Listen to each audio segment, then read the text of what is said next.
welcome to another episode of SaaS Stories. I'm delighted to be joined by Keith Tan from ZeeMart today. Welcome, Keith, all the way from Singapore. Hey, Joanna. Yep, thanks. Happy Very to be first here. question. Yes, very excited to have you and really curious about the transition that you made from, a career in digital agencies to now founding ZeeMart. Can you tell me what Mhm. inspired that, what gap in the market you saw, what was the mission and the thinking behind that? Yeah, because I was one of my first business was to start an advertising agency. That was back in 2002.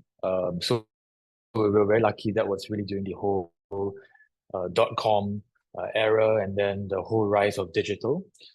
So largely, a lot of the work that we were doing in the agency was around building applications for our clients like Starbucks, Adidas, Microsoft. And obviously, sometimes when you're doing a lot of project-based work, as a creative, sometimes it can be quite draining because you don't get to actually build a product for a longer period, for thousands of users. It's normally for a campaign. And if you're lucky, maybe it's used as an operational application. So my partner, Niraj, and myself, who were the founders of the agency, we had an earn-out period and we could leave the agency after 7 years. And then we decided, instead of building products for our clients, can we build a product for ourselves instead? So that sort of really sparked off the idea of moving from a services-based business to building a product. And why we picked F&B was because we felt that that space in food and beverage industry is pretty nascent, especially on the B2B side. And we felt that with all that knowledge that we've gained, building solutions for some of the blue chip clients, we could actually bring some of that know-how into a space that actually was totally foreign to us, to be honest, because both my co-founder and we've never ran a restaurant. But we thought that actually being the outsider would be a great advantage and a benefit, in fact. Yeah. I can't tell you the number of times I've heard so many people outside of the restaurant business wanting to start a restaurant business. And I think the Yeah. idea they have is like, oh, I'll just be eating at my restaurant every night. Well, I guess Yeah. with that in mind, it's definitely an advantage because you're kind of coming with fresh ideas and completely, cross industry thinking, which sometimes helps. But I'm sure you've kind of had your fair share of challenges when it comes to scaling as well. Can you share with us what some of those were, the main challenges that you had to overcome? For sure. I mean, I think one of the things that we had to learn the hard way was from sort of building a traditional business. Like an agency, I would say, is much like a traditional business with a healthy P&L, to moving into like a startup, right? Where you're really entering a new territory, you're building a product which you think there's a market need for, but no one has used a product like yours. So I think that transition of really being super keen and understanding user requirements, that was the most important thing for us. And also, how would you then manage to build a product, right? So we've gotten from just an idea on a PowerPoint deck to building an MVP. I think those were challenges I think that most startups will face because you also have to pivot between creating a product that looks good for investors because they're buying into the future. And then when you actually have to build it, you actually have to address your actual business user, which in our case were the restaurants, right? So I think not many people can appreciate the fact that they have to sort of tailor their message and even the pitch differently from an investment perspective and to an actual user perspective. Yeah. Yeah, no, absolutely. And so what did you find was instrumental for scaling in those early days? Um, I mean, obviously you need to raise funds. Yeah, I Yeah. think that's the oxygen for every startup. Um, I think obviously also one of the things which may sound cliche, but having the right team. Yep. So and we would hear there's a lot where in the early stage of your startups, the kind of profile of people that you hire are more T-shaped, right? So they can do most things. They may not be expert in every sector, but they are able to sort of take on more work and be more curious because the rate of learning is super accelerated, right? And the rate of failure as well. So I think having the right profile of people who enjoy that kind of work and can work as a team, that is instrumental to scaling for sure. And also, I think as a startup, having your first few customers who are willing to be their guinea pigs, be your guinea pigs, for them to be able to give you feedback as well as to be able to accept that you're not going to get it right all the time, but you can Mm. use them as your champion customers to sort of understand the key use cases and features to build. Yeah. So I think those are, I would say, the two key factors in helping to scale in the early stage. Yeah. Yeah, I don't think it's a cliche at all. I think the people are crucial in scaling. One of the most important things you can do is hire some good people at the beginning. And I always hear as well that the people that you hire in the early days needs to be different from the people that you hire in the later days. But from a Mhm. marketing standpoint, what did you find was more important to scaling? Was it, for example, using like case studies from existing clients? Was it maybe using the people that you had to run employee advocacy programs? What did you find worked best to really spread the message from a marketing point of view? Yeah. I think one of the things we learned, having myself come from the agency world, was that we had to sort of use less buzzwords uh, in our own pitch, especially to the restaurateurs, right? Because uh, they may not be familiar with a lot of the marketing jargon. Hmm. So, for lack of a better word, we had to sort of dumb it down to really state like what does our product do, how does it benefit you, and so that I mean because we came from agencies, so we could build our own websites. We could do some of the nice sort of explainer videos, Hmm. which were really quite basic stuff, but I think those worked really well. I also felt that as a startup, usually since you don't have a big marketing budget, participating in a lot of the startup conventions and actually giving talks was very gave us the biggest sort of mileage, right? Because I still remember there was one talk that we randomly were invited to, and then there was a senior executive from Coca-Cola, which was in the audience, and that sparked off like deeper conversations with Coke for us to even learn more about the industry. So I always, even when I'm sharing with fellow startup founders, I always say that some of us don't like to be on stage, but Yeah. actually it gives you the biggest ROI because you get to get the word out to uh, a group of influencers or people who can open doors for you. So that's really the early part, I would say. And subsequently, I think once you have some actual users of the product doing, the traditional case studies, doing a lot of maybe more lifestyle based content, which was brought to you by ZeeMart, right? So sometimes, especially in this sector, they don't like to be so technology. For us, we understood like say if we featured a one of the chefs that were using our product, and if we sort of give a backstory of how he started, a day in his life, and then we insert a small message maybe towards the end around how Zima helped him.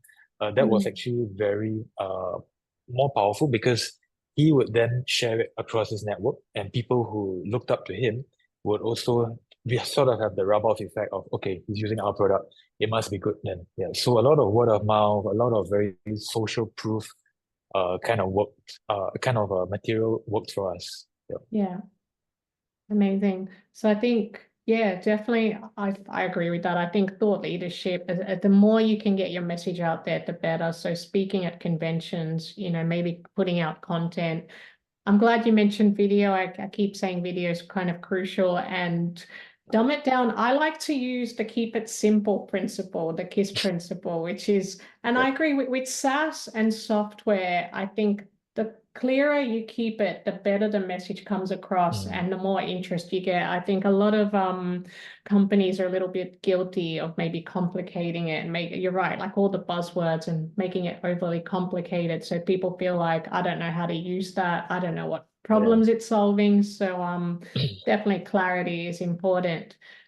Coming back to mobile applications, how do you see that has evolved over the years? Do you think there's still space for applications in the world of B2B as well as F&B? For sure. I mean, when we started in 2017, um, so the problem that we focus primarily on, the primary use case is the daily ordering that a chef has to make to maybe their 20 different suppliers, right? Yeah. And so we were competing against like the status quo, which was just picking up the phone or texting your supplier or emailing, right? And then we said, no, hey, we're gonna give you a mobile app instead, and you do this and you place your orders through the mobile app. So that was a really tough ask back then, because the nature of a chef as well is that they want to feel, they want to, they're more emotional. Um, but somehow I would say that, when I think about, like, I don't know how we got from there to here, but we managed to convince the chef that the mobile app was going to make their life a lot easier, actually. So, um, and I think part of it definitely, uh, because we came from building apps, we were very, very, I would say, we placed a lot of importance on making sure it was super easy to use. And it wasn't like a tool that looked like it was from SAP or Oracle, like super intimidating to look. It was Yeah. almost like placing an order on Amazon. Yep. So I think that was, um, for us, the mobile app, because ZeeMart is available on the web as well as a mobile app, but the mobile app till today is our biggest selling point, Mm. because fast forward to 2024, I think everybody uses apps, and if you can actually build a sleek looking app that I think that's important as well. A lot of times, like the finishing, it doesn't take long to load. It's smart enough to anticipate what you want to do. I think those little things are really instrumental to getting adoption. So in Singapore, and I think in many parts of the world, the F&B trade is very varied, right? Because you have maybe people who run cafes to bars to high-end restaurants to, like, in Singapore, we have a lot of coffee shops or like Mm. the hawker centers. And we're very proud that even like a 70-year-old, like Chinese speaking aunties that we call them, like, they can use ZeeMart because it's so simple to use. Yeah. So I think that Yeah. has been really our selling point, that uh, because when selling B2B tech, a lot of times the boss or the management, they want to adopt it, but they struggle getting the buy-in from the guys on a working level. So Mm. appealing to them first, then enables us to sort of build more confidence in management that uh, that they will be adopting the tech successfully as well. Yeah. Yeah. No, it does make a lot of sense. I think especially now, 2024. I mean, we used to call to get a taxi. Now we use the app to get an Uber. And then Yep. I used to call to order pizza or, sushi. And now I'm using the app to order everything. So I think Yeah. as a buyer, it doesn't matter if you're in the world of consumer or business. I think we're very much accustomed to using apps. And I think as long as they're simple, a few clicks away to get to what you need to do, that would definitely inspire people to use them. Although I still, in this day and age, come across a lot of organizations that are doing a lot of things manually as well. Mm. And I guess the old ways of doing them, like they're still using spreadsheets to keep track of things. And I know there's a lot of apps that can now combat that. So yeah, I think there's still a little bit of work to be done in terms of change management, even though we've come so far in such a short time as well. Now, You've got a background in interactive design, so I'm really curious about what advice you would give for creating a nice and seamless user experience. So you mentioned, the apps that you create, they can be used by anybody, even 70-year-old aunties, did you say? Yep. So how do you go about creating that user experience so that it's just seamless and it really, helps the customers? I mean, how do I put it? I mean, for me, it comes more naturally, but I think that I mean, there's some basic principles we follow, but uh, one of the things that actually the inspiration for, like, say, if I think about the UI of ZeeMart was to also was almost like Facebook in its early days, where you don't even think about the UI, right? So it sort of is invisible, but the actions and the content is the one that stands out. Um, I would say performance actually, because it's not just the actual design, especially when you're doing mobile apps or interactive work. It's really the feeling that the app is working, it's smooth, right? So even like, say, how the next screen pops up, or how you're asking them for a certain confirmation. So small things like that, I would say that the like, I mean, they always say, like, the devil's in the details, where if you are Yeah. very, like, if you're very close to your user and you would try to empathize with them, what are the moments of anxiety or moments of delight that you can give even through the app? Um, it may be overlooked by most, but especially in a B2B setting for us, if you place an order to your supplier and the order doesn't go through, uh, as a restaurant, you're screwed because you don't have your raw material, which means Yeah. that you can't make those dishes and you lose the sale. So unlike, like, say, social media, where if your Instagram feed is slightly slower today, or the video is playing on TikTok, it's taking longer to load, you don't have a business cost implication. But on ZeeMart, there is, right? So we had to also take into consideration some of these very critical, mission critical functions, and give feedback to the user that, oh, the order was successfully sent, or it was acknowledged by the supplier, or we even things like that, where the supplier does acknowledge, we have a tracking system to make sure that they've opened the email or they've at least read. And if it's not read by a certain time, we send an automatic notification to the chef. Mm. So, like, some of these are very process driven, but how do you take that real world process and sort of make it into a feature into the app? But um, it shouldn't be upfront, like, oh, here are 10 things you need to do to place an order. It's like, it's progressive disclosure. You only see it when you get to that stage. So I think the small little tips like that really go a long way in making building that confidence in your product for your business user to use it. Yeah. Yeah, absolutely. I think, yeah, just like you said, kind of going into the user's shoes and thinking about what anxieties are they going to have using this.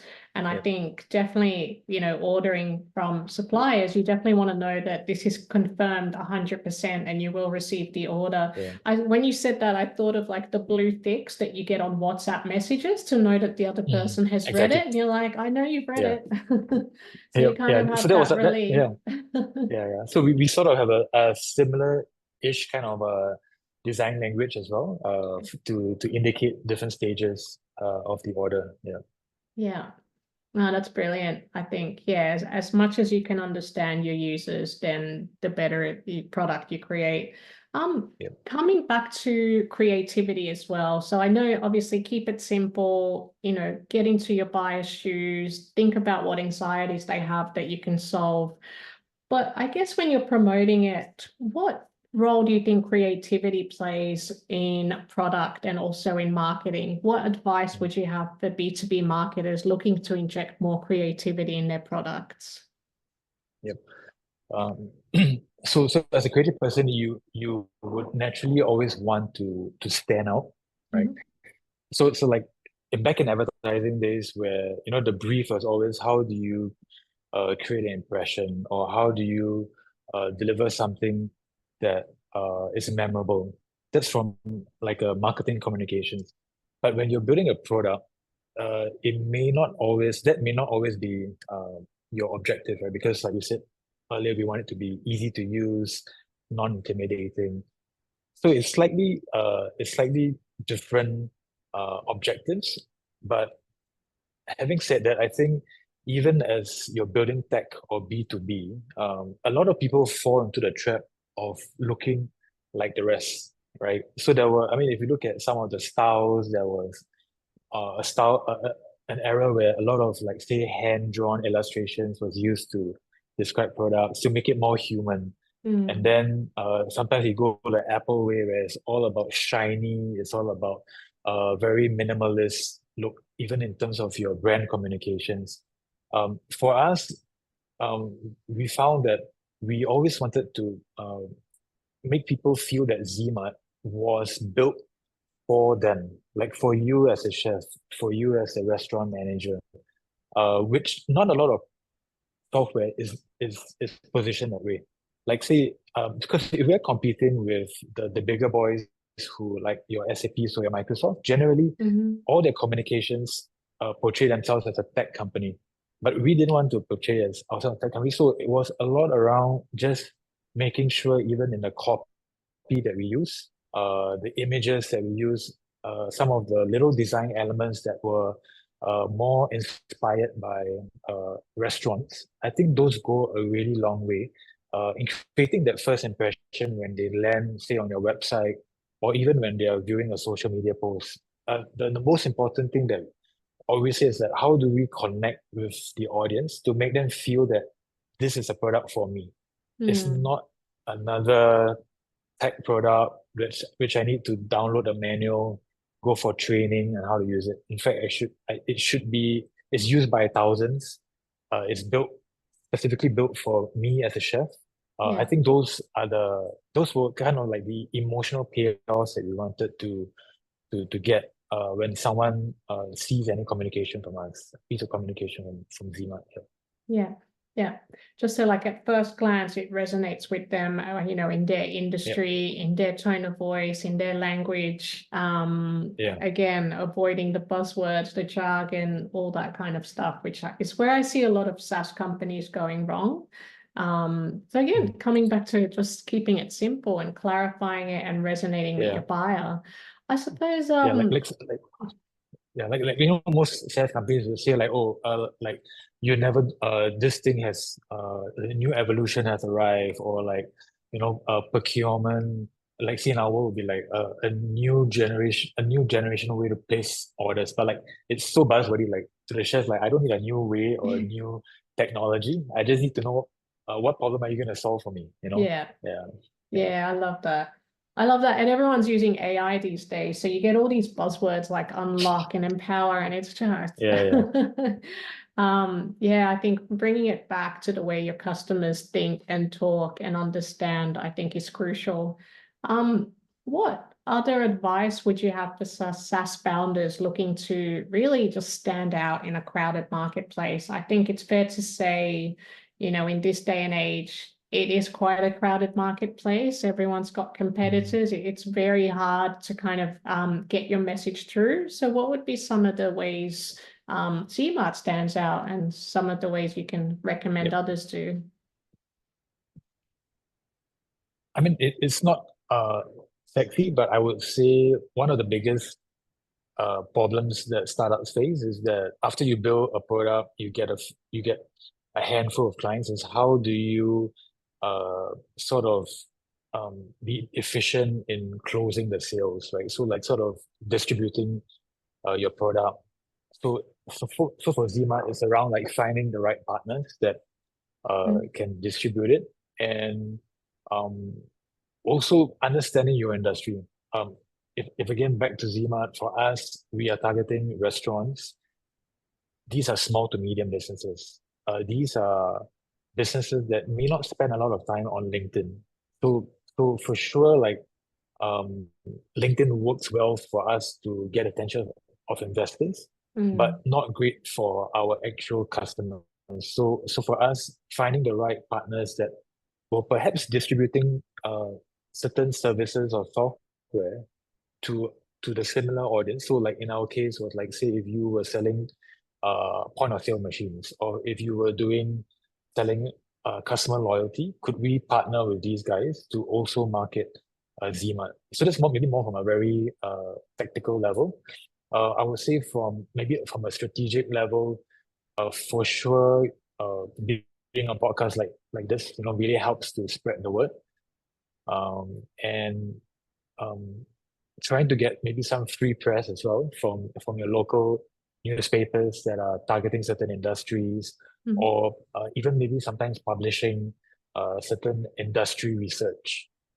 So for our case, it would be like how the price of raw materials has gone up over the years, and maybe how people are buying from different countries. So some of these sound bites or factoids actually go a long way because you get a quote on a radio show or on a newspaper, on a publication, and that sort of again raises the visibility of your startup. Yeah. Yeah, that's a neat little trick, actually. Just seeing what kind of news is trending in your industry and jumping onto that, because then, it just allows your message to get amplified. Yeah. Yeah, for sure. You mentioned customer loyalty in there as well. So it actually ties in nicely with my next question, which is around balancing user feedback and developing new features. How do you go about doing that? Yeah. That's I mean, as you get more customers, it gets trickier. Mm. Um, I would say we have because I'm also playing the role of the chief product officer. Mhm. So I think it's always like one of the things that a product manager has to do is to ensure you have all these suggestions somewhere, right? So you have it either on some kind of mind mapping software or a notepad, and you constantly sort of groom these requests, and it's always part intuition and part, of course, uh, the desire say if it's really a key feature that will enable you to sign up this big client, and then you know that you have no choice but to bill it, you do it. Most cases we try not to build anything customized. So the way that we prioritize would number one be from a broad sort of roadmap point of view. Is this uh, gonna help us? Is it in part of the roadmap in the direction that you want to get to?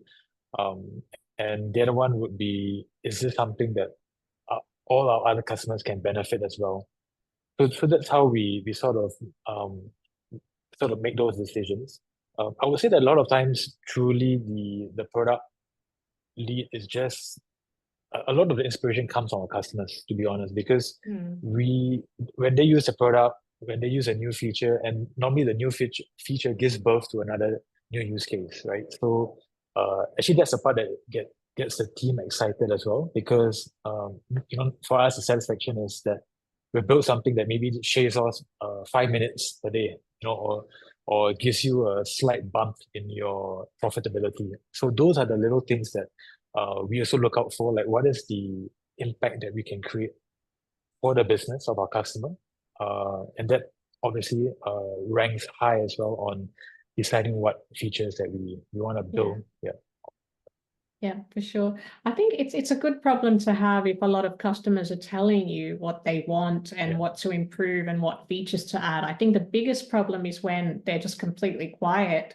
and then they just churn mm, at the end of, the contract or whatever. So I yeah, think having that, um, I guess that data on, what are they using, what do they want more of, kind of having them yeah. speak up is really important to keeping them as well. Do you find that you utilize quite a lot of usage data when it comes to ZeeMart? Yes, I mean we use the tools like Mixpanel, to look at user activity.